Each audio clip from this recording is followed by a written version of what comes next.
Ok, je suis ravie ce soir, du coup, s'il vous plaît, on va lancer le talk. Du coup, je laisse tout le monde s'asseoir. Les alumni, Julien, Amir, je laisse vous asseoir. Bonjour à toutes et à tous. On est ravis de lancer ce déjà deuxième talk du batch 13, donc avec Pierre, qui est un alumni du batch 10. Ouais, salut. Et donc, on remercie beaucoup de sa présence aujourd'hui pour nous parler de ce que c'est que d'être data analyst freelance après Databoard. Merci Pierre. Yes. Bonjour, merci d'être resté après le talk et merci à ceux qui sont venus en plus. Aujourd'hui, je vais vous parler pendant une trentaine de minutes de mon parcours, ce que j'ai fait à Databoard et ce que je fais depuis à peu près 6 mois que j'ai fini la formation. Ça va se faire en 4-5 parties. Parcours, quotidien aujourd'hui en tant que data analyst, le rôle de Databoard dans mon travail, un peu les différences entre freelancing et salariat. C'est un truc qu'on n'aborde pas souvent, du coup là j'ai décidé de prendre le problème à bras le corps. Et quelques conseils aussi pour la suite de Databoard pour vous. Grosso modo, moi mon parcours c'est du marketing à la data. J'ai fait un master marketing et vente à l'IAE de Lyon. J'ai bossé 4 ans en start-up chez Joby Paper. C'était une start-up qui mettait en ligne un logiciel qui permettait de faire des recrutements en SaaS, assez classique. Là-bas, je suis allé de la vente au marketing, au recrutement, au management. J'ai un peu fait le tour des métiers un peu business en start-up.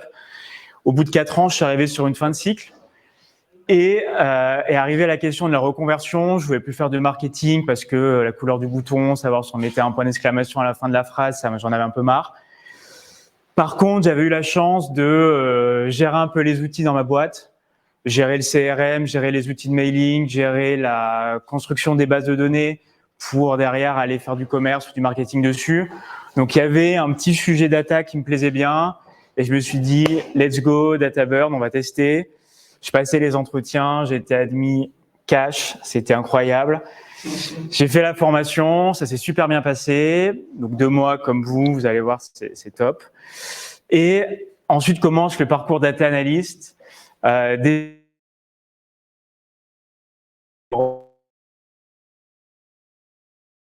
Prof assistant en physique et à distance. J'y reviendrai un peu plus tard, mais ça m'a vachement aidé derrière pour trouver du boulot. J'ai eu une autre mission en parallèle avec une entreprise qui s'appelle Fox Intelligence. Vous connaîtrez peut-être, qui est une habituée des talks ici. Et très rapidement, au bout d'1 mois, en fait, j'ai été contacté par Epsilon, qui est une agence de consulting, pour une mission chez Monoprix. Et je vais profiter de ce petit point-là pour faire un point entretien, recrutement. Souvent, c'est des questions qu'on a quand on fait la formation. Moi, sur les 3 mini-jobs que j'ai eus, donc ici en tant que prof chez Fox Intelligence et chez Monoprix, premièrement, j'ai eu 0 entretien technique. Ouais, j'ai eu un petit Google Form pour Fox Intelligence, mais par rapport à ce que vous faites, c'est peanut. Et sinon, j'ai eu 2-3 questions sur mon niveau global, mais pas d'épreuve technique en tant que telle. Aujourd'hui, je vois d'autres cabinets où effectivement, il peut y avoir des entretiens techniques, mais ça reste un niveau beaucoup plus faible. C'est surtout du SQL et c'est beaucoup plus faible que ce que vous faites là en cours. 2 points importants pour les entretiens. Le premier, hyper important, de mettre en évidence ce que vous avez fait avant. Moi, chez Monoprix, là, je suis dans le service marketing. J'ai dit que j'avais fait du marketing chez Joby Paper. En réalité, ça n'a pas grand-chose à voir, mais le fait qu'il y ait une certaine continuité dans le parcours, je pense que ça m'a vraiment aidé à avoir le taf. Et le deuxième point, je pense que ça a vachement rassuré les recruteurs de savoir que j'étais revenu ici pour faire prof. Même si au final, c'était que 2 semaines, c'est pas énorme, mais dans la tête d'un recruteur, hyper intéressant de voir qu'il y a des projets qui confirment juste après qu'on a bien compris et qu'on peut transmettre ce qu'on a appris. Moi, ça a été ça, mais pour vous, demain, il y a plein de sites qui proposent de faire des mises en application, des petits projets sur Internet. Et ces petits projets-là, pour moi, c'est vraiment hyper important pour trouver derrière. Donc, grosso modo, en 3 mois, quand même, je suis passé de pas data analyst à consultant en freelance chez Monoprix. Donc, j'étais assez content. Grosso modo, qu'est-ce que c'est mon quotidien? Mon quotidien, c'est ça, c'est les 3 points que j'ai mis.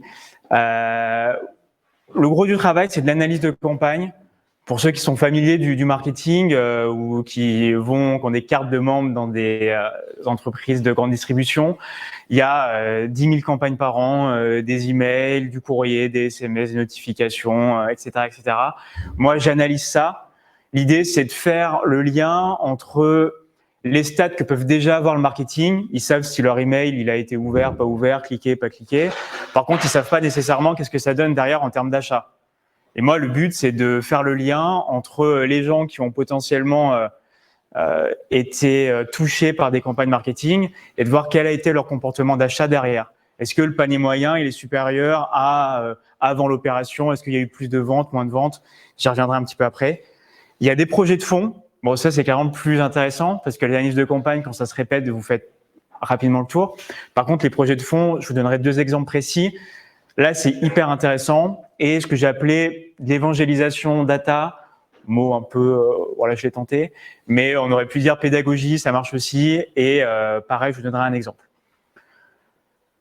2 mots sur qu'est-ce que ça change d'être consultant par rapport à si j'étais directement salarié de chez Monoprix. En réalité, ça change pas grand-chose. J'ai le même rythme, même le fait que je suis en freelance. Je reviendrai plus spécifiquement sur le freelancing, mais là, consultant, j'ai le même boulot que les salariés. Je suis avec eux, j'ai les mêmes jours de télétravail, j'ai les mêmes bureaux. Enfin voilà. Il y a 2 petits trucs qui changent. Même un truc principal, c'est plus ce que j'appellerais ma liberté de ton. Je pense que si une entreprise fait appel à un consultant, c'est pour qu'elle soit challengée. Et moi, je me sens beaucoup plus libre que si j'étais salarié, de donner mon avis, d'être dans la contradiction, de proposer des initiatives, parce qu'au final, j'ai un contrat qui se renouvelle tous les 3 mois. Si ça marche pas et si ça plaît pas ce que je dis, ben j'aurai un autre client derrière. Mais le but, c'est de vraiment pouvoir être force de proposition et de donner un petit peu plus son avis. En tout cas, moi, je me sens plus libre de ça en étant consultant. Un des premiers exemples que je voulais vous donner, c'était sur l'analyse du grand jeu de Noël chez Monoprix. Grand jeu de Noël, grosso modo, c'est pendant un mois et demi, on a beaucoup d'opérations différentes sur différents types de clients qui ont différents types de supports de communication derrière. Et l'idée du grand jeu, c'est que si un client passe 4 fois avec une promo en magasin, il peut être tiré au sort pour gagner une Zoé, donc une voiture. Ça, c'est un peu le genre d'analyse classique. On va essayer de regarder généralement 3 types de KPI différents. Des KPI, ce que j'appelle clients. On va regarder le nombre de ventes, on va regarder si on a recruté de nouveaux clients, si on en a fidélisé, quel était leur comportement avant, après, des choses comme ça. On va regarder des KPI qui sont plus propres à la mécanique de la promo. Typiquement, ici, on veut savoir si une personne est venue au moins 4 fois avec un type de promo à chaque fois. Donc, on va vérifier si la mécanique de la promo, elle a fonctionné, pas fonctionné, à quel point, qu'est-ce qu'on aurait pu faire pour que ça aille un petit peu plus, sur quel type de produit. On va comparer aussi les promos entre elles, avec quel type de communication il y avait. Donc ça, c'est une grosse analyse. Et le 3e point qui est plus intéressant, c'est la partie financière. On va voir combien ça a coûté avec tout le dispositif et on va essayer de voir est-ce que ça a permis de gagner de l'argent ou pas. Pas tout le temps. Donc, c'est un truc intéressant à faire, parce que c'est pas forcément un réflexe qu'ont toutes les boîtes. Donc, ça, c'est la partie intéressante. Le point qu'on découvre rapidement avec ça, je pense qu'on en parle aussi en cours ici, c'est qu'en tant que data analyst, vous êtes à la fin de tout un process qui se passe en amont. Chez moi, c'est le marketing, mais chez d'autres, ça pourrait être le produit, ça pourrait être les ventes ou n'importe quel sujet que vous analysez. Et donc, vous êtes la personne qui, en fin de course, analyse ce qui s'est passé et remarque les incohérences, les problèmes qu'il y a pu y avoir avant et toutes ces choses-là. Donc là, c'est intéressant parce que moi, typiquement, plutôt, pour l'instant, les gens qui me font une demande, c'est un chef de service qui a certains comptes à rendre à son directeur, qui a certains comptes à rendre à son COMEX ou son CODIR. Et on se rend compte qu'une grosse analyse comme ça sur une opération qui est importante pour une entreprise, peut y avoir des enjeux aussi un peu politiques, un petit peu de savoir qu'est-ce qu'on a envie de montrer comme chiffres. Et là, il y a tellement de chiffres qu'il y en a qui sont bons, il y en a qui sont mauvais. Et on commence aussi à comprendre le rôle un peu politique que peut avoir le data analyst dans le sens où il y a 10 000 chiffres, vous n'allez pas tout montrer parce que personne va comprendre de ce qui se passe. Donc, vous allez en choisir quelques-uns et il faudra bien comprendre les enjeux des gens qui font appel à vous pour pouvoir à la fois être dans le vrai et le réel et à la fois essayer que les chiffres parlent à tout le monde. Assez intéressant sur les analyses comme ça. Deuxième sujet, là plus sujet de fond, pour vous donner des choses qu'on peut faire en grande distribution, même dans tous les sujets, dans tous les services marketing. Stratégie témoin, tout à l'heure on a parlé de nombre de ventes, de panier moyen. Moi, si demain je sors un chiffre et je dis le panier moyen a augmenté de 10% pendant une opération, est-ce que c'est bien, est-ce que c'est pas bien? On ne sait pas trop, quoi. On peut essayer de comparer à l'année dernière, parce que vous savez très bien qu'en ce moment, il y a des contextes, enfin, même pas qu'en ce moment, il y a toujours un contexte macro qui va beaucoup influencer le comportement d'achat, typiquement en grande distribution. C'est pas une super bonne idée, en tout cas pas tout le temps, de venir comparer à ce qu'on a fait l'année dernière. Du coup, un bon moyen, c'est d'avoir des groupes de témoins. Groupes de témoins, c'est des personnes qui ne seront pas concernées par un dispositif de communication, par exemple. C'est l'exemple des médicaments. On teste un médicament, il a 50% de réussite. Est-ce que 50%, c'est mieux que le placebo? On ne sait jamais tant qu'on n'a pas testé sur le placebo. Donc là, en ce moment, on met en place une stratégie témoin globale. Ça existe déjà, bien sûr, mais l'idée, c'est de globaliser. Et la question, c'est de se dire, comment je fais pour mettre une stratégie témoin qui prend en compte le fait que plusieurs pôles dans le service marketing envoient des communications et prévoient des opérations. Ces communications-là, elles sont sur différents canaux, sur différentes périodes. Elles vont être orientées sur des populations qui, des fois, se superposent ou ne se superposent pas. Et ça, généralement, vous n'êtes pas trop au courant de comment ça se passe. Et du coup, c'est un vrai enjeu parce qu'encore une fois, vous êtes à la fin de l'opération. Et si vous savez pas, si vous, les groupes de témoins ne sont pas les bons, votre analyse, elle tombe à l'eau, quoi. Vous dites, on a fait plus 10, et on vous dit, plus 10, c'est bien ou c'est pas bien? Je sais pas, parce que les groupes de témoins, ils sont pas bons. Donc là, c'est des vrais sujets de fond où il y a une énorme réflexion et surtout, on va parler avec beaucoup d'autres équipes. Et ça, c'est le boulot que je trouve plus intéressant. C'est sympa de faire son analyse dans son coin, et c'est sympa d'aller comprendre ce que les autres font, comment ça marche, quels sont leurs besoins, et comment on peut leur présenter un projet qui est intéressant pour eux. Donc, sujet pas mal. Et un autre sujet de fond qu'on a en ce moment et qui parle pas mal de pédagogie, c'est le sujet des doublons. Là, les bases de données que vous avez en cours, généralement, elles sont assez propres. C'est sympa pour s'entraîner. Mais dans la réalité, c'est pas le cas. Et même des trucs un peu classiques comme les doublons, on pourrait dire que c'est assez simple de les gérer, ça l'est pas. Je vous donne un exemple. Chez Monoprix, la base de données, c'est des clients qui ont une carte de membre, une carte de fidélité. On peut s'inscrire en magasin ou en ligne. En fonction de qui l'a fait, de combien de temps ça date, au moment où on change le formulaire, est-ce qu'on a pris en compte qu'il y avait une base de données auparavant, etc. La gestion globale, déjà, peut engendrer des doublons. Et ensuite, il y a des trucs tout cons je perds ma carte, j'en reprends une. J'ai 2 fois le même nom dans ma base. Et si entre-temps, je me suis remarié ou j'ai changé d'adresse ou j'ai changé de téléphone ou quoi que ce soit, je peux avoir des noms différents, des adresses différentes, etc. Ça peut vite devenir un bordel. Donc, l'idée, c'est de pouvoir faire un travail sur la base pour enlever ces doublons. Et pourquoi je parle de pédagogie ici, c'est qu'une base de données dans une entreprise, surtout la taille de Monoprix, il n'y a pas que nous qui l'utilisons.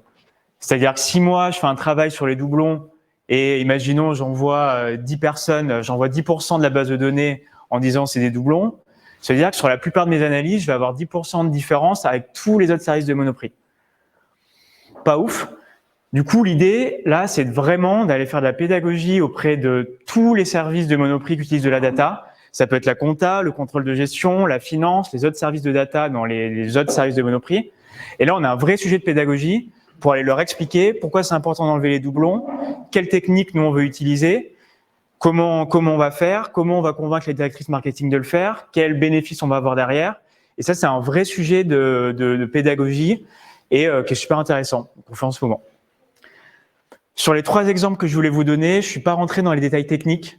Je sais que souvent, c'est ce qu'on demande. Moi, je l'ai pas fait volontairement parce que je me suis rendu compte au final que c'était vraiment la finalité de ce qu'on faisait en tant que data analyst. C'est super important d'avoir la technique, sinon on peut pas bosser. C'est quand même bien. Par contre, c'est vraiment la finalité d'un raisonnement, d'une logique business, de communication avec les autres, de compréhension de ce qui se passe. Et je trouvais que c'était plus intéressant de vous donner une idée de ce qu'on peut faire aujourd'hui dans une boîte comme Monoprix, plutôt que de rentrer dans la technicité de ce qu'on fait, ce que j'utilise tel ou tel. Sans j'utilise que SQL, c'est pas compliqué. Donc c'est assez clair.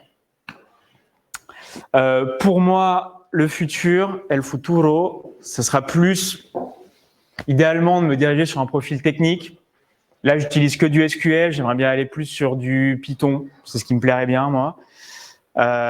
Travailler sur plus de sujets de fond. Il y a une grosse différence entre faire une analyse qui va vous prendre, quand vous maîtrisez bien, une demi-journée ou un jour et répéter ça, et aller tester, de faire de l'automatisation ou apprendre un nouveau langage ou faire des projets qui vont nécessiter 2, 3 semaines, 2 mois, 3 mois avec d'autres équipes. Personnellement, je trouve qu'intellectuellement, c'est plus intéressant. Et c'est des sujets d'autant plus où on va pouvoir avoir de la collaboration avec, moi j'aimerais bien en tout cas, avec plutôt une population d'ingénieurs, des profils plus techniques pour découvrir d'autres choses aussi. Comment l'équipe de DataBird m'a aidé? J'ai mis 3 petits points, en réalité il y en aurait des dizaines, mais j'ai voulu faire court. Premièrement, la technique. Bon, grosso modo, il y a un truc, je le redirai à la fin, mais je pense que c'est bien de le répéter. En sortant de la formation, moi ce que je remarque, c'est qu'on a un niveau SQL qui est de l'ordre du confirmé. Toutes les boîtes avec qui j'ai commencé à faire des entretiens, quand on leur dit ce qu'on a fait, qu'on est allé grosso modo jusqu'au CTE et au Windows Function, ils disent « Ok, c'est incroyable, nous on a plein de mecs qui savent pas le faire chez nous ». Et franchement, moi-même je croyais pas trop au départ, c'est de ma modeste expérience une réalité. Et sur le niveau en SQL, c'est vraiment pas mal. Compliqué d'aller faire du machine learning à côté, c'est pour ça que je pense que SQL c'est vraiment le bon langage pour commencer, pas forcément Python, j'y reviendrai. Mais en tout cas, niveau SQL, vous avez appris tout ce qu'il faut, vous avez vu tous les outils. J'ai dit tout à l'heure que le fait d'être revenu ici en tant que prof, ça m'avait aidé à trouver un travail. Le fait de dire que j'avais vu Tableau, le fait de dire que je connaissais Python. Bon, j'ai dit aussi que je connaissais Power BI et Looker parce que c'est pareil. Mais le fait de dire qu'on connaît, qu'on a mis un peu les mains dedans, qu'on sait s'habituer à de nouveaux outils, qu'on sait changer, ça vous déporte. Donc niveau technique, niveau tout ce qui est outils, machin, là-dessus, franchement, vous êtes bien.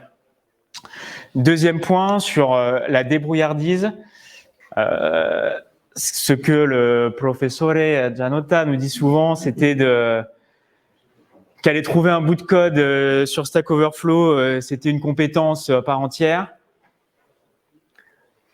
Je compléterai en disant que c'est la première partie. Après, il faut comprendre ce que le bout de code il fait et il faut arriver à l'appliquer dans son contexte.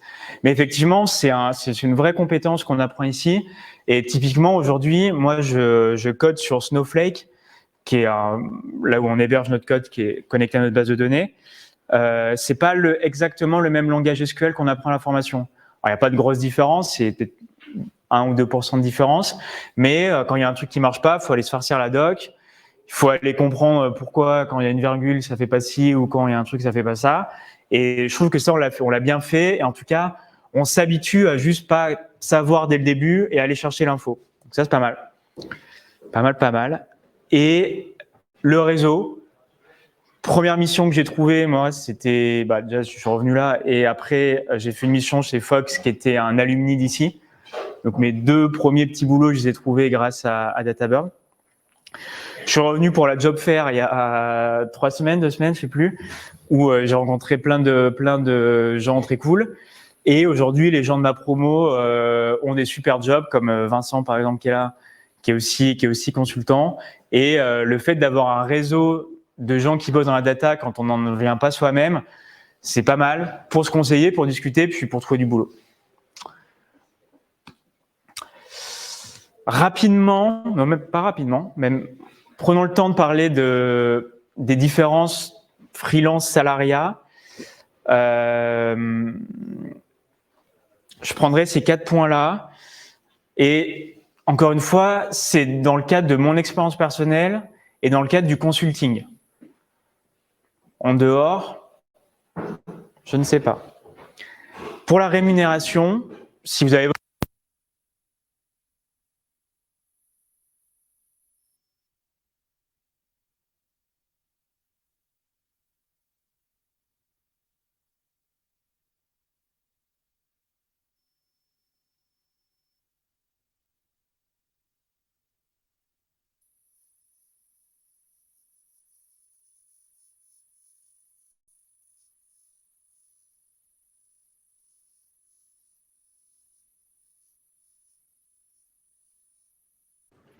Ok, normalement on est bon là. Je vais juste demander le chat. Et si je peux poser la question comme tu l'as fait avec vous, c'est parfait. Merci bien. Carrément. Désolé pour ce petit souci technique. Oui, donc la question, c'est de savoir sous quel format, sous quel statut j'étais freelance. Moi, je suis auto-entrepreneur, donc sous le régime de la micro-entreprise. Et je trouve mes clients tout seul, enfin, je m'occupe de tout, quoi. Donc, côté rémunération en micro-entrepreneur, en freelance, pour moi, c'est assez clair, vous gagnerez toujours plus d'argent en freelance. Si vous regardez, il faut faire plein de comparaisons sur Internet, regarder un petit peu, mais histoire d'être un peu concret, typiquement sur data recrutement, en Île-de-France, en data analyse, avec 3 ans d'expérience en salariat, vous êtes autour de 50-52 cas par an, ce qui fait en net, je vais bien parler en net moi, un peu moins de 3 000 € par mois net, ce qui est déjà un super salaire. En freelance, on parle en TJM, donc en taux journalier. Si vous allez voir sur Malte les profils des freelances, il y a très peu de gens qui sont en dessous de 300 € par jour. Et généralement, pour des débutants, on est entre 300 et 400 € par jour. Moi, je suis dans cette fourchette-là. Ça, si on travaille, disons, 10 mois par an, on s'enlève 2 mois pour des vacances, en enlevant l'impôt sur les sociétés que vous allez payer, plus les cotisations sociales, la première année, elles sont de 10%, vous arrivez sur un net qui est un peu supérieur à 4 000 €. Donc, la différence, elle est claire. Il y a 2-3 petits trucs à prendre en compte à côté. J'ai une mutuelle qui me coûte 30 balles, une assurance qui me coûte 30 balles, j'ai acheté un écran, voilà. Mais grosso modo, on pourra reparler après, mes rémunérations, pour moi, il n'y a pas photo. Freelance, vous gagnerez plus. Sur l'aspect flexibilité, ça, pour le coup, je trouve que c'est un énorme mythe, en tout cas pour moi. Aujourd'hui, je suis consultant en freelance, j'ai exactement les mêmes horaires qu'un salarié, je n'ai pas plus de télétravail, je n'ai pas plus de liberté sur mes horaires en tant que tel. Donc, en tout cas, dans mon cas, 0 flexibilité en plus. La seule, à la limite, qu'on pourrait penser, c'est la flexibilité intercontrat. C'est-à-dire, je fais un contrat de 3 mois. Si je veux pas bosser tout de suite, je peux prendre 1 mois, 2 mois, 2 semaines de vacances, je fais ce que je veux. Et après, je peux retrouver un truc. Mais il faut être assez sûr de soi pour se dire, je vais retrouver un truc quand j'aurai envie de le faire. Ce n'est pas forcément le cas. Les 2 autres points qui me paraissent intéressants dans la distinction du freelancing et du salariat, c'est la formation. Moi, aujourd'hui, je n'hésite pas du tout à investir dans des sites de formation type DataCamp ou DataQuest. Je recommande à fond DataQuest, que je trouve vraiment bien, parce qu'on garde le côté pratique qu'on a chez DataBurn. Par contre, c'est en dehors de mes horaires de travail. Je le paye, bon, ça ne coûte pas très cher, hein, ça coûte 40 balles par mois. Mais je le paye. Quand vous avez fini votre journée de travail, le week-end, vous n'avez pas forcément ça à faire de vous taper 3 heures de machine learning. Et voilà, c'est en dehors du boulot. Dans tous les cabinets de consulting aujourd'hui, quasiment, ils vous garantissent en salarié, du coup, en comparaison, ils vous garantissent à peu près une dizaine de journées de formation par an qui est comprise dans vos heures de boulot. Vous avez du mentorat la plupart du temps, vous avez des channels Slack, plein de trucs comme ça pour vous entraider. Il y a des événements, des concours, des trucs comme ça. Vous avez, mentoring, j'ai dit, il y a des leads techniques pour vous aider. Vous avez vraiment un plan de carrière avec où vous en êtes, où vous voulez aller dans 1 an, 2 ans, 3 ans.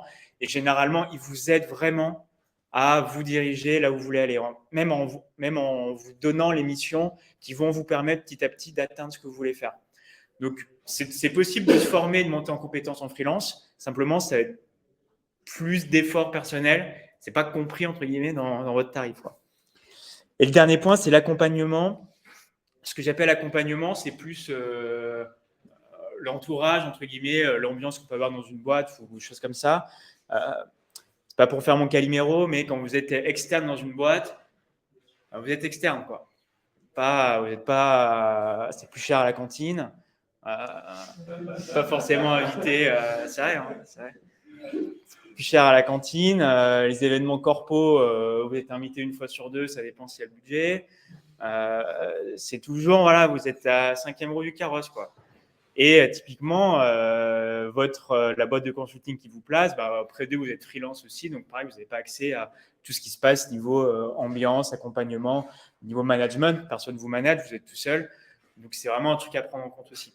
Tu passes par une boîte de consulting. Ouais. D'accord. C'est pas toi, c'est la boîte de consulting qui a fait le job ou c'est… Moi, je facture la boîte de consulting qui me place chez Monoprix. D'accord. Et Monoprix, c'est la boîte de consulting qui l'a trouvé ou c'est toi qui l'as trouvé? C'est la boîte de consulting. D'accord. Donc, c'est presque comme si tu étais dans la boîte de consulting, mais tu n'es pas dans la boîte de consulting. Ouais, okay. C'est ça. Est-ce que vous pouvez bien répéter? Je sais pas si…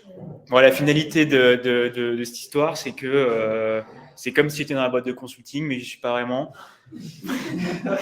Parce que je les facture et du coup, je suis chez Monoprix. Bon, ça a plein d'avantages, hein, mais il y a aussi cet inconvénient on n'a pas forcément une structure autour de soi qui prend en charge vos petits problèmes, votre accompagnement, votre montant en compétences. C'est quelque chose dont on cherche soi-même, quoi. Dans la boîte de consulting, si tu as besoin d'accompagnement, elle n'est pas là du tout pour toi. Si tu as un souci, tu vois, s'il y a besoin, il n'y a pas un mec qui est genre plus ou moins un mentor à cause de ton statut. Du coup, la question, c'est de savoir si même en tant que freelance dans la boîte de consulting, il n'y a pas une personne qui est là quand même pour répondre à mes questions et m'aider un petit peu dans le quotidien. La réponse serait oui, dans une certaine mesure. Si j'ai un problème ou quoi, je peux les appeler et ils sont quand même dispo. Mais non, leur rôle, par contre, c'est pas du tout de m'accompagner dans mon parcours pro. Ils me trouvent des missions, par contre. Non, pas dans le parcours pro, mais sur la mission en particulier. Qui est pas, tu vois, comme si tu étais consultant dans une boîte de sales qui place des gens, disons que tu auras plus qu'un manager. Ah oui, non, pas du tout. Là, tu es genre. Moi, je suis tout seul, là, ouais. D'accord, ils s'en foutent. Ils facturent. Enfin, ils s'en foutent pas, mais genre, ils facturent, ils sont là pour leur cash. En gros, moi, ils me vendent comme prestataire, comme consultant chez Monoprix. Effectivement, il y a la transaction qui se fait. Et après, derrière, moi, je n'ai pas un suivi proactif de leur part pour quoi que ce soit. Ouais. C'est un sujet hyper important parce que quand tu es en freelance, un jour travailler, c'est un jour payé. Tu Ouais. es malade, tu as une connerie, tu ne factures pas ton taux journalier. Ouais. Et du coup, quand tu t'es lancé, comment ça a marché, les techniques pour trouver des clients? Donc, est-ce que, je sais pas, tu t'es mis sur LinkedIn, les boîtes de prestataires t'ont contacté et c'était qui est prêt à me prendre au plus cher? Enfin, comment tu as fait du coup pour trouver tes premières missions et te vendre en tant que toi, ta propre entreprise? Ouais, du coup, la question, c'est de savoir en gros comment je trouvais mes premiers clients en freelance. Je me suis inscrit sur pas mal de plateformes. J'ai un peu peaufiné mon LinkedIn, j'essaie de faire un truc un peu propre. Je me suis inscrit notamment sur Malte et sur 2-3 trucs connus dans le style, enfin surtout Malte en fait. Et en fait, je crois que j'ai eu beaucoup de chance parce que Epsilon du coup m'a contacté. D'ailleurs, je crois qu'un de leurs consultants leur avait fait défaut. Ils n'avaient pas de solution en interne. Les boîtes de consulting, en gros, ils font appel à des freelances quand ils n'ont pas leur solution en interne. Le freelancing, ça leur coûte plus cher. Vous leur coûtez plus cher, en fait. Donc, ils ont moins de marge sur le contrat. Donc, ils feront appel à des freelances uniquement s'ils n'ont pas la solution en interne. Donc, c'est souvent une solution d'urgence. On vous contacte pour une mission qui commence à SAP, quoi. Moi, on m'a contacté le jeudi, le lundi, j'étais chez Monoprix. Donc, moi, j'ai eu beaucoup de chance. Mais je pense que ce qui m'a aidé, encore une fois, c'est les petites expériences que j'avais eues avant, sans quoi je pense qu'ils ne m'auraient pas envoyé. Le fait d'être venu là et d'avoir fait Fox Intelligence, même si c'est des trucs de 2-3 semaines, je pense que ça m'a pas mal aidé. Et sur le positionnement tarifaire, en vrai, moi déjà quand il m'a contacté, le gars d'Epsilon, j'étais refait, quoi. La première fois qu'un mec me contacte pour proposer un job, j'étais super content, on parle un peu, ça se passe bien. Il me demande mon tarif, j'avais aucune idée de ce qu'il fallait dire. J'ai regardé un petit peu sur Malte vite fait, j'ai lancé une bille comme ça, il m'a dit ok, pas de souci. Il dit très bien, et je suis parti comme ça, quoi. Là, on fait 6 mois, je verrai comment ça se passe après, mais je pense que très rapidement, je vais augmenter parce que 6 mois, pour moi, ça me paraît faire une grosse différence, en tout cas par rapport à des juniors. Et voilà. Mais après, j'ai pas eu l'occasion. Là, je rentre plus dans un processus où je vois plus de cabinets. Et là, je vais sûrement faire marcher un peu la concurrence. Mais au début, non, j'étais timide. Hein. Je sais pas trop. Mais pour résumer, en gros, le freelancing, pour qui des personnes qui veulent, dont la rémunération, c'est la priorité. Faut pas avoir honte, hein. C'est sympa de gagner un peu d'argent, mais il n'y a pas que ça, quoi. On renonce aussi à toutes les choses que je vous ai dites. Et après, il faut bien savoir ses objectifs, ce qu'on veut faire. Bon, voilà, c'est classique. Être assez autonome dans son travail. Comme on disait, moi, je demande un peu à mes collègues qui sont des internes là-bas, mais dans ma tête, je me dis, j'ai une casquette de consultant, c'est quand même moi qui suis censé donner des conseils, quoi. Si c'est moi qu'on demande à chaque fois, je suis un peu… À quoi on sert? Donc, l'idée, c'est quand même d'être assez autonome. Comme on disait tout à l'heure, aller chercher les infos, mettre en place. Quand on vous demande de faire un truc, vous ne savez pas trop, bah, vous dites oui, oui, et puis derrière, on va regarder comment ça marche. Donc, c'est plus d'autonomie et un peu le fake it until you make it. On vous dit un truc, bon, ok, on va voir. Et on le fait. Et derrière, il faut être un peu solide. Et bon, j'ai mis une certaine forme de solitude. Ça rejoint le côté accompagnement. Solitude, le mot un peu fort, mais je pense que vous avez compris de quoi je voulais parler. Dernière slide. Mes conseils, hyper important. Conseil numéro 1, du coup, et ça rejoint les exemples que je vous ai montrés, vraiment logique business plus importante que compétences techniques. Là, vous êtes junior, tous les entretiens que vous allez faire, les gens, ils le savent. Ils ne s'attendent pas que vous fassiez des trucs de dingo en machine learning, ils savent que vous sortez de formation. Si vous faites du SQL à peu près correctement, et comme je vous ai dit, vous avez un niveau confirmé en SQL, c'est marqué juste après, c'est largement suffisant, en tout cas dans le consulting, pour trouver un boulot de junior. Il n'y a pas de souci là-dessus. Là où vous allez vous différencier des autres, c'est la logique business. Donc, c'est hyper intéressant de savoir quel type de mission ils vont vous proposer, dans quel secteur, et d'arriver à faire le lien entre ce que vous avez fait avant ou ce que vous aimez faire, vos passions, enfin, voilà, avec le métier que vous allez faire. Ça vous permet d'avoir plus de chances de vous faire embaucher et ça vous permet de faire monter aussi substantiellement votre salaire. Moi, typiquement, aujourd'hui, je discute avec des cabinets. Il y a des cabinets qui me disent « tu es junior, dans notre grille de salaire, tu pars à expérience 0 ». Il y a des cabinets qui me disent « tu as 4 ans d'expérience en marketing, ben, on compte dans ta seniorité et tu rentres avec un salaire avec 4 ans de seniorité ». C'est pas le même salaire. Donc, assez important. Le côté business, domaine, essayez vraiment de le garder. J'ai mis SQL supérieur à Python. Bah, moi, je préfère Python, hein. Mais aujourd'hui, pour trouver un taf facilement, SQL, tout le monde demande ça, quoi. Toutes les annonces, vous avez du SQL. Après, de temps en temps, il y a un peu de Python, un peu de R. C'est plus l'exception que la norme. Donc déjà, soyez solide sur SQL. A priori, ça marchera. Passez les entretiens. Ne soyez pas timide. Aujourd'hui, le marché, ça serait un peu à débattre, mais le marché reste un peu en tension sur le côté data analyst. Les boîtes, surtout en consulting, ils recherchent beaucoup de gens et du coup, ils sont super bienveillants. Ils font des entretiens trop cool. Ils vous disent ce qu'ils font, comment ils sont organisés, les missions qu'ils ont.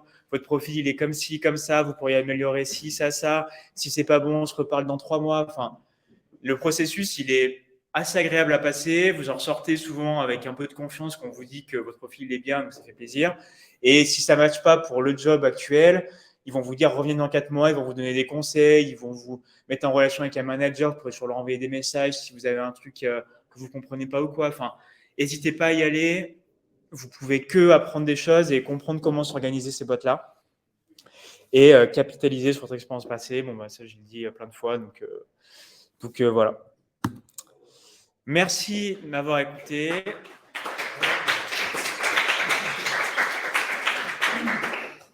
Et si vous avez des questions, je serai heureux d'y répondre. Oui.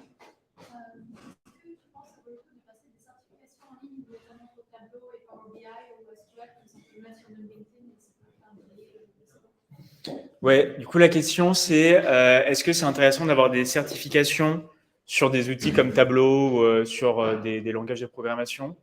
Je pense que c'est toujours intéressant de prouver par une certification que tu as un niveau sur un domaine d'expertise. Je pense que c'est une compétence qui est très appréciée de savoir se former soi-même, de prendre l'initiative d'aller chercher des choses et ça le prouve, donc c'est bien. Après, est-ce que le fait d'avoir un badge, certification, machin truc sur LinkedIn, est-ce que ça permet d'avoir plus de contacts entrants? Ça, je ne sais pas. Mais en tout cas, dans un entretien, c'est toujours un truc que tu pourras vendre Et même pour toi, je pense que ça peut te rassurer aussi d'avoir vu un truc supplémentaire. Donc, dans tous les cas, si vous avez envie de continuer à vous former derrière et d'avoir des badges, des certifs, faites-le. Enfin, ça peut être que positif. Est-ce qu'il y a d'autres questions? Oui, Vincent? Est-ce que dans les formations que tu as passées, tu t'es servi de ton projet de DataBird, ton projet final, comme support, comme exemple d'expérience? La question, c'est est-ce que je me suis servi de mon projet final de 2 semaines chez DataBird comme expérience que j'ai vendue pour trouver un boulot? J'en ai parlé, ouais. Parce que dans mon cas, ça mobilisait une compétence que je n'ai pas utilisée dans mes 2 autres expériences. En l'occurrence, c'était faire du scrapping en Python. Donc, je trouvais que ça montrait une autre corde à mon arc et que je savais faire d'autres choses. Donc, ouais, j'en ai parlé. Quel a été l'impact que ça a fait, ça, je ne sais pas. Mais en tout cas, en fait, j'ai l'impression que les recruteurs, ça leur plaît de savoir que tu es un peu touche à tout et que surtout dans le consulting où potentiellement la mission du jour 1, ça va pas être la même que le jour 2, savoir que tu peux faire des choses différentes, que tu as déjà mis les mains dans un autre langage, que tu es capable d'apprendre rapidement, dans tous les cas, c'est bien. Donc, tout ce qui peut montrer que tu as un spectre de compétences qui est plus large que je sais pas si c'est plus large que la moyenne, mais le plus large possible en tout cas, je pense que c'est une bonne chose. D'autres questions? Oui. Est-ce qu'actuellement, tu te concentres uniquement sur des missions de data analyst dans le marketing ou tu t'es déjà diversifié sur la data analyse de manière globale, donc sur tout le business, que ce soit RH, Ok. les pôles? La question, c'est est-ce qu'aujourd'hui, je fais des analyses que sur le service marketing ou est-ce que je serais plus au niveau des autres services de la boîte, type RH, finance? Moi, je suis dans le service marketing de Monoprix, donc 95% de mon boulot, c'est des opérations marketing. Après, on se rend vite compte, je parlais tout à l'heure de sortir des KPI financiers, on se rend vite compte qu'on est pas en concurrence, mais qu'on travaille sur les mêmes analyses avec du contrôle de gestion, avec de la finance, avec de la comptabilité. Donc, on a beaucoup d'analyses qui touchent un petit peu à ça. Dès qu'on rentre dans les chiffres, en fait, on va souvent avoir affaire à ces services-là. Mais ça reste marginal. Aujourd'hui, je suis vraiment que sur le marketing. Par contre, demain, ouais, j'aimerais bien aller sur des sujets plus techniques. Ouais. Ce serait trop bien. Tu vois, tu as une question du chat. Mais bien sûr. Alors, question de Mathilde, donc du batch précédent, qui te demande si tu peux revenir un petit peu sur les petits projets que tu as évoqués au début de ton talk, parce qu'elle cherche en moyen de se faire une meilleure expérience, notamment pour prouver aux employeurs qu'elle sait faire des choses. Ok. Faut que je répète la question? Ouais. Donc la question, c'est de demander quel genre de projet on peut faire au début pour montrer aux recruteurs qu'on a des compétences et qu'on sait les appliquer. Moi, ce que j'ai fait du coup, c'était juste revenir ici en tant que prof et des missions avec une boîte qui s'appelle Fox Intelligence. Pour info, je pense qu'il y a encore des alumni DataBird qui sont là-bas. Et à ma connaissance, ils recrutent souvent des freelances pour des missions. Ce n'est pas forcément les trucs que vous allez plus réfléchir, mais ça vous fait des missions, ça vous fait une ligne sur le CV et c'est toujours ça de prix. Donc, pourquoi pas les contacter? Je pense que le staff saura mieux que moi. Mais sinon, en termes de projet, moi, je vous recommande à fond les 2 sites dont j'ai parlé, DataCamp et DataQuest. Les 2 ont des formules payantes qui tournent autour de 40-50 balles par mois. Et c'est sur une méthodologie de projet où vous avez des cours classiques et vous codez tout le temps. Ce n'est pas forcément que de la vidéo, il faut coder en même temps, donc vous pratiquez. Ce n'est pas 2 heures de cours sur YouTube. Et sur les 2 sites, ils ont un onglet projet. Et ça, c'est hyper important, ce qu'ils appellent des projets guidés ou semi-guidés ou pas guidés, enfin, vous verrez. Mais il y a un large éventail. Et ça, souvent, ils vous fournissent des bases de données. Bon, ça dépend du coup s'il faut les cleaner, elles ne sont pas propres, mais si le projet, c'est juste de faire l'analyse, les bases de données sont propres. Et là, vous avez une série pour les projets guidés, une série de questions ou d'orientations où on vous propose d'essayer d'analyser telle ou telle dimension du data frame ou de la base de données, c'est sur du SQL. Et il vous propose aussi d'avoir un Jupyter Notebook où vous allez pouvoir mettre votre analyse, qu'est-ce que vous pouvez écrire, etc. Et ça, demain, vous le faites, vous le publiez. Et en gros, c'est votre book de data analyse, quoi.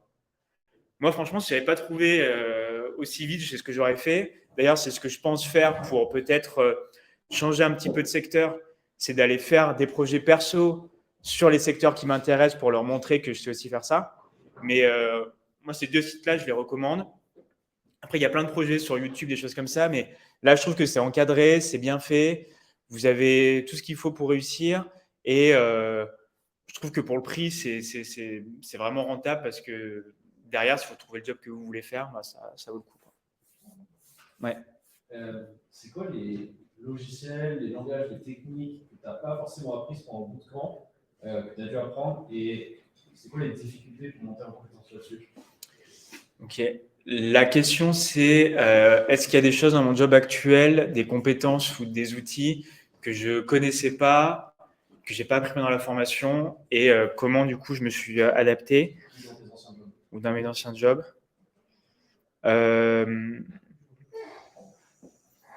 Moi, globalement, aujourd'hui, je travaille sur 95% sur SQL, donc on a très bien vu en cours. Je code sur Snowflake, dont j'ai parlé tout à l'heure, qui est une interface toute simple. Vous mettez votre code qui est relié à la base de données. Il n'y a rien à comprendre. La seule chose peut-être que je n'ai pas vue, c'est, vous savez, dans SQL, il y a, je ne sais pas comment on appelle ça, il y a plusieurs dimensions de code. Nous, ce qu'on fait, c'est le select from where et on va juste faire du requêtage de la base de données. Et après, il y a plus la partie création de tables, gestion des tables, gérer les droits, etc. Ça, on ne voit pas dans la formation. Je l'utilise pas souvent, mais des fois, ça peut être pratique, notamment quand on vous file des fichiers Excel. Vous n'allez pas les rentrer à la mano. Il faut faire des imports, il faut créer des tables, faire des trucs comme ça. Ça, on ne l'a pas forcément vu à la formation, mais c'est pas très compliqué. Et sinon, non, ils utilisent Tableau, c'est du SQL et non, même le logiciel qu'ils utilisent pour du machine learning, c'est DataIQ. Donc, qu'on voit aussi qu'on voit ici. Donc, non, niveau technique, j'étais vraiment solide. Hein. Ne vous inquiétez pas. Est-ce que, avant que tu aies la mission de clé, tu cherchais sur Malte plus ou moins, est-ce que tu penses que tu aurais pu, si tu n'avais pas eu ça, tu aurais pu bosser sur Malte tranquille, plus ou moins ou pas? Malte, moi, la question, c'est est-ce que j'aurais pu bosser sur Malte avoir disons, des missions plus courtes et pas un truc de 6 mois. Parce que là, tu as un statut particulier quand même. Tu es free, mais consultant, tu vas te dire quoi? Ouais. Du coup, la question, c'est de savoir, en dehors du consulting, ou est-ce que c'est facile, enfin, est-ce que c'est facile de trouver sur Malte? Est-ce qu'on peut avoir des missions, en tout cas, quand on est junior? Ouais. Alors moi, sur Malte, j'ai eu 0 proposition. J'avais fait un profil pas mal. Et, non, mais j'avais demandé pas mal de retours de mes anciens, même d'ici, mes anciennes boîtes. J'avais 3-4 avis qui sont pas les... Sur Malte, il y a 2 types d'avis. Il y a les avis des gens avec qui vous avez une facture qui compte beaucoup, et après, il y a les avis que n'importe qui peut mettre, forcément qui comptent moins. Moi, j'avais 0 facture, donc c'était que des avis des personnes avec qui j'avais pas de facture. Mais bon, c'était quand même bien, c'était bien rédigé, c'était pas mal. J'ai eu 0 propal. Et non, j'ai rien eu. Sur un autre truc, tu vois, que Malte, en fait, c'est pas effectivement Malte. Non, j'ai eu 0. En vrai, à part Epsilon, j'ai eu 0 contact entrant. Et là, ça commence un peu depuis 1 ou 2 semaines. J'ai eu 2-3 personnes qui me contactent sur LinkedIn. Mais LinkedIn, c'est vraiment pour moi le réseau numéro 1. Il y a vraiment beaucoup de choses qui passent. Et si vous faites des projets, que vous les publiez de temps en temps et tout, vous ajoutez 2-3 RH, enfin, je trouve que ça marche bien. Mais je pense qu'en junior, enfin de mon expérience en tout cas, moi je conseillerais de faire un peu de prospection. Parce que comme j'ai dit tout à l'heure, les cabinets par exemple, ils font appel à vous que quand ils n'ont pas les ressources en interne. Et généralement, ils font une volée de contacts, je pense, sur LinkedIn avec 2-3 critères de recherche de profil. Si vous n'êtes pas dedans, bah, pas de chance. Par contre, si vous les contactez en disant moi je suis data analyst freelance, j'ai fait ça, voilà mon CV, machin, je suis dispo telle date, potentiellement demain ils ont une mission, ils vous appellent. Surtout qu'ils sont assez ouverts pour vous faire les premières étapes des process de recrutement. Comme ça, ils vous connaissent. Ils savent que vous êtes dispo, telle date, que vous maîtrisez tel techno, machin, ils peuvent vous appeler. Mais moi, je trouve qu'en tout cas, si je n'avais pas eu cette chance-là qu'on me contacte comme ça, débuter en freelance, surtout si tu veux des missions qui ne sont pas du consulting, je pense que la plupart des missions les plus simples à avoir, c'est du consulting. Je pense qu'il faut essayer de surtout jouer sur son réseau, essayer de voir, mais je pense que c'est pas facile. Ouais. je n'ai pas trop de conseils parce que j'y suis pas arrivé. Voilà. Ouais. Tu parlais de publier des projets, c'est des projets que tu fais sur LinkedIn ou est-ce que tu mets un lien vers ton page GitHub? Bah, je pense que le mieux, c'est de publier ces Jupyter Notebooks sur GitHub et de mettre les liens sur LinkedIn. Je suis pas bien parce que. Waouh. D'accord. Ok. Je viens de me prendre un méga scud. Donc la question, c'est quel est le meilleur moyen de publier ces projets? Moi, je recommande de publier ces projets en version Jupyter Notebook. Ça prend en charge à la fois Python et SQL, qui sont les langages qu'on voit là. De les publier sur GitHub et de mettre un lien de son GitHub sur son LinkedIn. Et pas hésiter à publier plusieurs fois, même plusieurs fois le même projet, avec vous mettez en valeur différentes choses que vous avez montrées, un graphique qui est particulièrement joli ou un truc qui veut dire quelque chose. Un projet peut être utilisé sur 10 posts si vous le faites bien, quoi. Donc, il n'y a pas besoin d'en faire 50 000, mais au moins, ça vous fait un petit peu de contenu, ça vous met en avant. Et grosso modo, vous rajoutez tous les RH un peu qui postent des messages, recherche un data analyst, machin. Ils vont voir passer vos messages. Au bout d'un moment, je pense que ça peut vraiment augmenter vos chances de trouver quelque chose. Voilà. Est-ce que le chat a des questions ou est-ce qu'on est bon? Complètement des questions. Super. Combien de temps as-tu pris pour te lancer en freelance après DataBird? On l'a compris rapidement après ton témoignage, mais si tu peux dire. Ouais, et ben, combien de temps j'ai mis pour me lancer en freelance après DataBird? 2 jours, parce que j'ai fini le vendredi et le lundi, j'étais là. C'était un jour férié en plus. C'était déjà dans tes projets de te lancer en freelance ou ça t'est venu après la formation? Est-ce que c'était déjà dans mes projets de me lancer en freelance? J'y pensais. Et le fait qu'on propose de revenir là, en fait, j'ai dit, vas-y, je commence comme ça. Et vu que tout s'est goupillé super vite, j'ai gardé. Après, honnêtement, je ne pense pas faire ça trop longtemps, quoi. La première année, c'est vraiment intéressant financièrement. Mais après, quand les avantages fiscaux s'en vont un peu, je ne sais pas. On verra. Ouais. Est-ce que tu peux nous expliquer un peu c'est quoi ta journée type, là, par exemple, sur ta mission actuelle? Tu arrives à quelle heure? Est-ce qu'il y a des petites routines, que tu sois consultant ou pas? J'en sais rien, tu vois. Ça ressemble à quoi la journée type d'un data analyst? Est-ce que tu es derrière ton ordi, je fais 17h, ton chef vient te voir et dit tu peux nous donner, nous illustrer un peu, ça ressemble à quoi? Ouais, la question c'est à quoi ressemble mon quotidien chez Monoprix. En termes d'horaire, c'est assez classique. Enfin, moi, je ne suis pas un fan des grosses journées. Généralement, j'arrive vers 9h30, je pars. 15h. Je pars entre 17h30 et 18h. Quoi. Je prends une bonne pause de midi. Non, mais en vrai, en réalité, trêve de plaisanterie. Non, je fais des journées normales. Je fais mes 7 heures de boulot par jour, pas plus. J'ai quelques réunions avec les autres services pour des sujets un peu transverses, peut-être disons une par jour, une demi-heure, 1 heure. Et sinon, après, je suis sur SQL toute la journée. Ouais. Je suis sur SQL toute la journée. Pas mal d'Excel aussi en réalité, parce que faut mettre en forme, faut rendre les choses présentables, même sur des reportings à faire, je passe quand même pas mal de temps. Et grosso modo, ouais, je pense 70% SQL sur Snowflake, 20% d'Excel, 10% de réunion. Et c'est c'est la même chose tous les jours. Ça ne change pas trop. D'autres questions, Elisabeth? Oui, alors c'est quoi ton sentiment sur. Est-ce qu'on peut avoir conseillé que le métier de data analyst est en tension? Et toi, par exemple, tu vois, combien tu as envoyé de candidatures pour combien d'entretiens? Tu vois, c'est quoi ton sentiment sur le marché de l'emploi en tant que data analyst? Alors, moi, j'avais. Alors, il faut répondre. La question, c'est quel est mon sentiment sur le métier de data analyst aujourd'hui et. Est-ce que c'est en tension, pas en tension Oui, enfin, toi, tu vois, dans quelle mesure ça a été, tu nous l'as déjà dit pas mal, mais tu vois, peut-être se rassurer sur ou pas, tu vois, à quel point c'est compliqué de trouver, il faut se lancer, etc. Mais toi, non, mais sur la question, c'est en gros comment se porte un peu le métier de data analyst sur le recrutement. En vrai, j'en sais rien. Hein. Data analyst depuis 6 mois. Mais après, ce que je lis un peu, ce que j'observe, c'est que il y a de plus en plus de formations aussi, il ne faut pas se le cacher. Il y a de plus en plus de monde qui cherchent du boulot. La data, ça devient un truc un peu à la mode.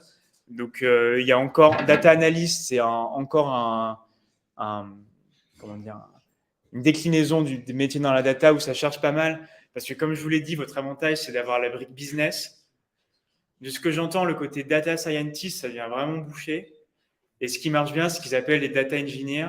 C'est les mecs derrière qui vont faire l'architecture et organiser la data, mais d'un point de vue vraiment technique, plus IT en fait que business. Mais data analyst, je pense que pour notre génération de batch, ça va aller. Data scientist, c'est un peu plus chaud. Et après, il y a des nouveaux jobs qui s'ouvrent aussi dans la data. Et ici, c'est votre premier pas pour rentrer dans cet univers-là. Rien ne vous empêche derrière de faire 6 mois de faire un truc, monter en compétence sur autre chose et de bouger. Mais globalement, il y a du boulot, quoi. Il ne faut pas s'inquiéter. Il faut être rassurant. Super. Et bien, petite question. Génial. Super. Merci beaucoup. Et ben, merci à vous. Et puis, si vous avez des questions un peu autrement, n'hésitez pas. Merci. Vous avez une question? Oui. Qu'est-ce que tu conseilles comme, à part les data account et data. Je ferme, Elisabeth. Ouais, on va juste continuer.